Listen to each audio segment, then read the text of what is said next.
এই ভিডিওতে থাকবে উত্তর কলকাতার 5টি জনপ্রিয় পুজো প্যান্ডেল এবং মাতৃ প্রতিমা। এর মধ্যে থাকবে শ্রীভূমির পুজো প্যান্ডেল ও প্রতিমা, শিকদারবাগান পুজো প্যান্ডেল ও প্রতিমা, হাতিবাগান নবীনপল্লী পুজো প্যান্ডেল ও প্রতিমা, হাতিবাগান সার্বজনীন পুজো প্যান্ডেল ও প্রতিমা, অবশেষে কাশী বসলেন পুজো প্যান্ডেল ও প্রতিমা সহ নানান তথ্য। এখন আমরা চলে এসেছি শ্রীভূমিতে। শ্রীভূমি পুজোর অন্যতম বৈশিষ্ট্য হলো এনাদের লাইটিং। প্রতি বছর অসাধারণ লাইটিংয়ের মাধ্যমে দর্শনার্থীদের তাক লাগিয়ে দেন। এই বছর শ্রীভূমি স্পোর্টিং ক্লাবের থিম হলো দক্ষিণ ভারতের তিরুপতি বালাজি মন্দির। জনসাধারণের জন্য প্রবেশ চালু হয়ে গেছে। মূল পুজো মণ্ডপের প্রবেশের মুখের ওপরে রয়েছে বড় একটি তিরুপতির চিহ্ন এবং দুপাশে তিরুপতি বালাজির দুটি মূর্তি। পুজো প্যান্ডেলটি এত অসাধারণ লাগছে, মনোমুগ্ধকর। রাতের আলোকসজ্জায় এর সৌন্দর্য বহুগুণ বৃদ্ধি পেয়েছে এবং প্যান্ডেলের চূড়ায় অসংখ্য দেবদেবী রয়েছেন।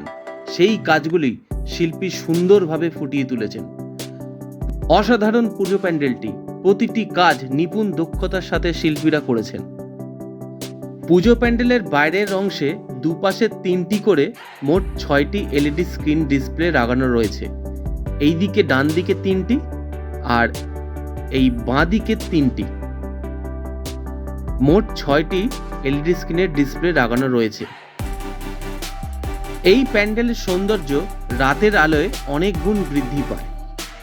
এখন আমরা মূল মণ্ডপের ভেতরে প্রবেশ করব, যেখানে মা দুর্গা রয়েছেন। এখন সর্বসাধারণের জন্য খুলে দেওয়া হয়েছে। মাতৃ প্রতিমাটি অসাধারণ সুন্দর, এখান থেকেই দেখা যাচ্ছে। মণ্ডপের ভেতরের অংশটিও অসাধারণ সুন্দর। সোনালি রং, মনে হবে সোনায় মোড়া মণ্ডপটি। চারিদিকটা সোনালি রঙের রং করা। এর সাথে সামঞ্জস্য রেখে অসাধারণ মৃন্ময়ী মাতৃ প্রতিমা। মাতৃ প্রতিমার দিকে তাকালে মনে হবে সময় কিছুটা হলেও স্থির হয়েছে, এত স্নিগ্ধ মায়ের রূপ। তিরুপতি বালাজির আদলে মাতৃ প্রতিমার মুকুটগুলিও লম্বা করা হয়েছে। মা দুর্গার বাহন সিংহ এবং অসুরকে সেইভাবে নির্মিত করা হয়েছে। এর সাথে লক্ষ্মী, গণেশ, কার্তিকের মুকুটগুলিও একই প্রকারভাবেই লম্বা করা হয়েছে। পাশাপাশি গণেশ ও লক্ষ্মীর সেই রূপে সজ্জিত করা হয়েছে এবং সরস্বতী ও কার্তিক একই রূপে সজ্জিত হয়েছেন এবং মাতৃ প্রতিমার অসাধারণ মৃন্ময়ী রূপ কি অপূর্ব লাগছে দেখতে। একসাথে মা দুর্গা, লক্ষ্মী, গণেশ, সরস্বতী, কার্তিককে অসাধারণ লাগছে। আর এটি হলো মণ্ডপের উপরের ঝাড়বাতি।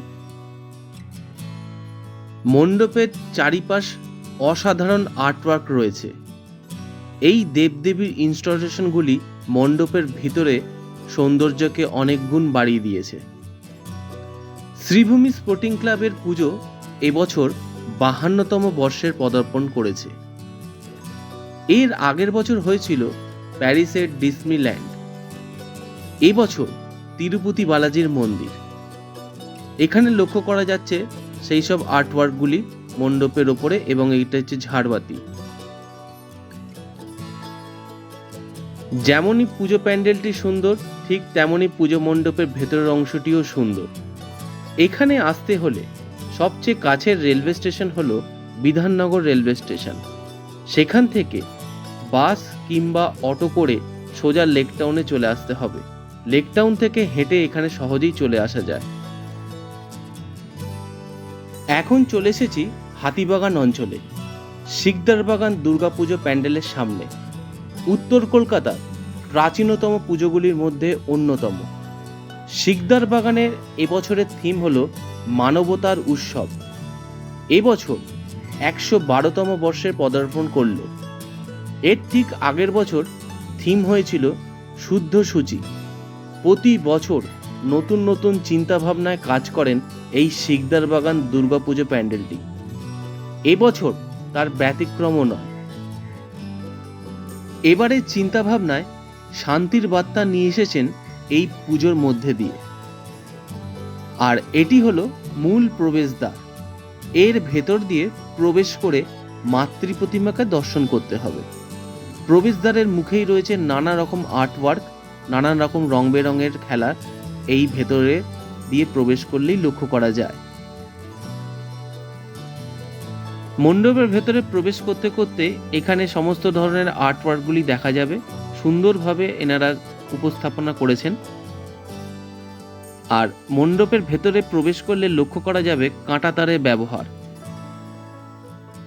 কাঁটাতার যে শুধু বিভেদ সৃষ্টি করে তাই নয়, সেই কাঁটাতারেও শিল্প সৃষ্টি হয়।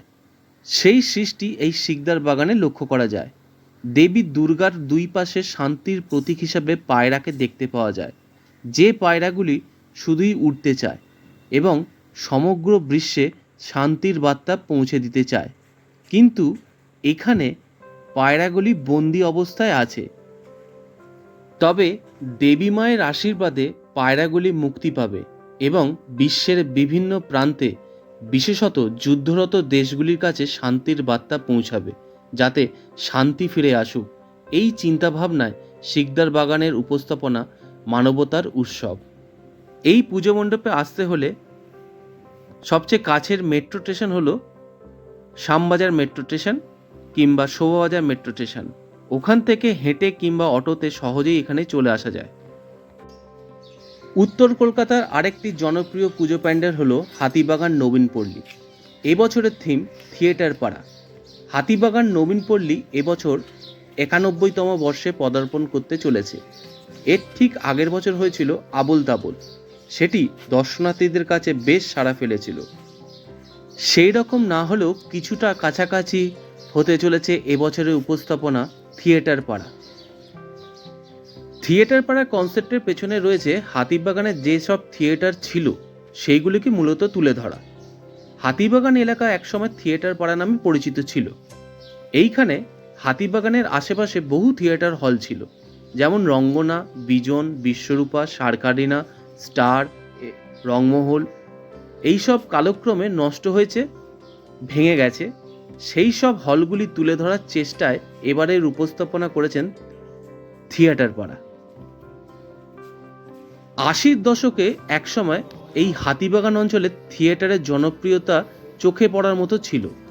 সেই সময়কার ইতিহাস, থিয়েটারের শিল্পী কলাকুশলীদের সেই সময়কার বিভিন্ন পোস্টারের মাধ্যমে যারা হয়তো আজকে নেই, তাদের প্রতি সম্মান জানাতে হাতিবাগান নবীনপল্লীর এই প্রচেষ্টা।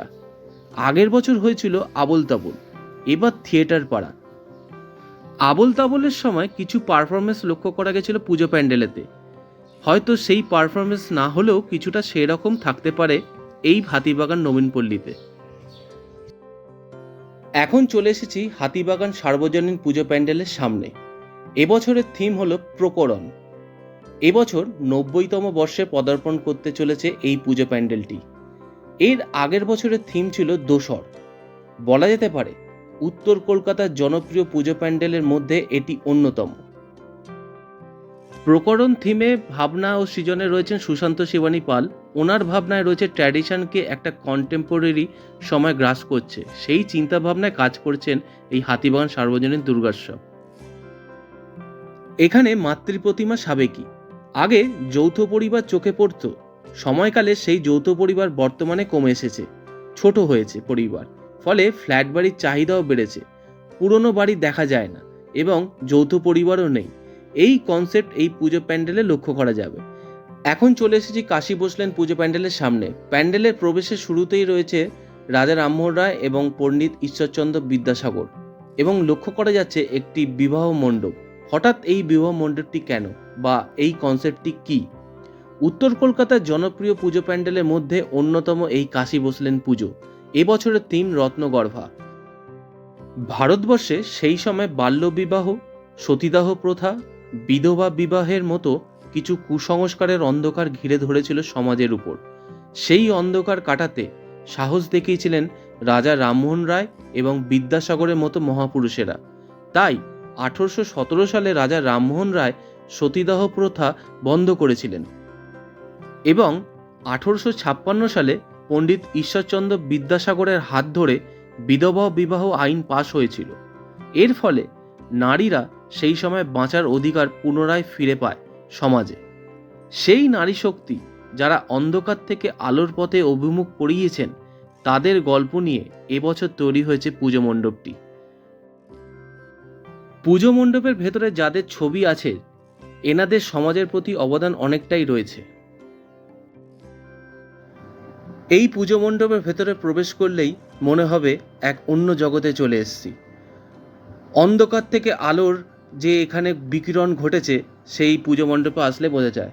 মাতৃপ্রতিমা অপরূপ সুন্দর, মাতৃপ্রতিমাকে দেখলে এখানে সময় স্থির হয়ে যায়।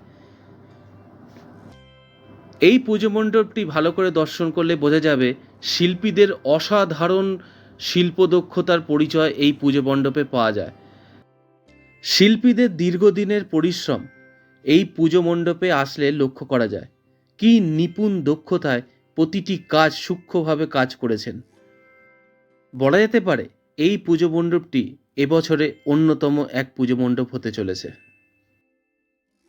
এবছর কাশী বসলেনের থিম রত্নগর্ভা এবছর 87তম বর্ষে পদার্পণ করল। এর আগের বছর হয়েছিল চাইনা হতে উমা। এইখানে আসতে হলে সবচেয়ে কাছের রেলওয়ে স্টেশন হলো শোভাবাজার রেলওয়ে স্টেশন। ওখান থেকে হেঁটে সহজেই এখানে চলে আসা যায়, কিংবা অটো করেও চলে আসা যায়।